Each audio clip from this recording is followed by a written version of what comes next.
ಕರ್ನಾಟಕದ ಬಹುದೊಡ್ಡ ಸಭೆ ಸೇರುವ ಕಾರ್ಯಕ್ರಮ ನಮ್ಮ ಕೊಪ್ಪಳ ಜಾತ್ರೆ. ಈ ನೆಲ ಹೆಂಗೈತೆ, ಈ ಜಾಗ ಹೆಂಗೈತೆ ಅಂದ್ರೆ ಶ್ರೀಗಳು ಹೇಳಿದರು, ನಾನೇನು ಹೇಳೋದಿಲ್ಲ, ನೀವಾಗಲೇ ಮುಗಿಸ್ಬೇಕು. ಇದು ಹೆಂಗೈತೆ ಅಂದ್ರೆ ಸಮುದ್ರ. ಇದು ಒಳ್ಳೆ ಈಜುಗಾರನ ನೀರಾಗಿ ಬಿಟ್ಟರೆ ಜಲ್ದಿ ಮ್ಯಾಗ ಬರೋದಿಲ್ಲ. ಅವರು ಈಜು ಬರಲಾರ್ದವ್ರನ್ನ ಬಿಟ್ಟರೆ ಇಲ್ಲಿ ಮುಳುಗಿ ಹೋಗ್ತಾರೆ. ಈಜಿದವರು ನೀರು ಬತ್ತೋವರೆಗೂ ಈಜ್ತಾರೆ. ಇದು ಅಂಥ ಸಭೆ ನಮ್ಮ ಕೊಪ್ಪಳ ಗವಿಸಿದ್ದೇಶ್ವರ ಸಭಾಗೃಹ ಜಾತ್ರೆ. ಈ ಕಾರ್ಯಕ್ರಮ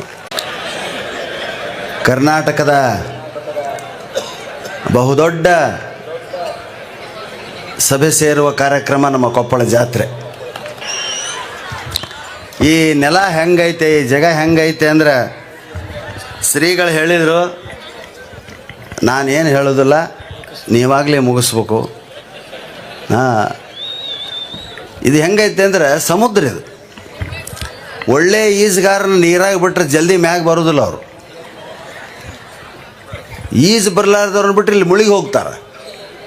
ಈಜಿದವರು ನೀರು ಬತ್ತೋವರೆಗೂ ಈಜ್ತಾರೆ. ಇದು ಅಂಥ ಸಭೆ ನಮ್ಮ ಕೊಪ್ಪಳ ಗವಿಸಿದ್ದೇಶ್ವರ ಸಭಾಗೃಹ ಜಾತ್ರೆ. ಈ ಕಾರ್ಯಕ್ರಮ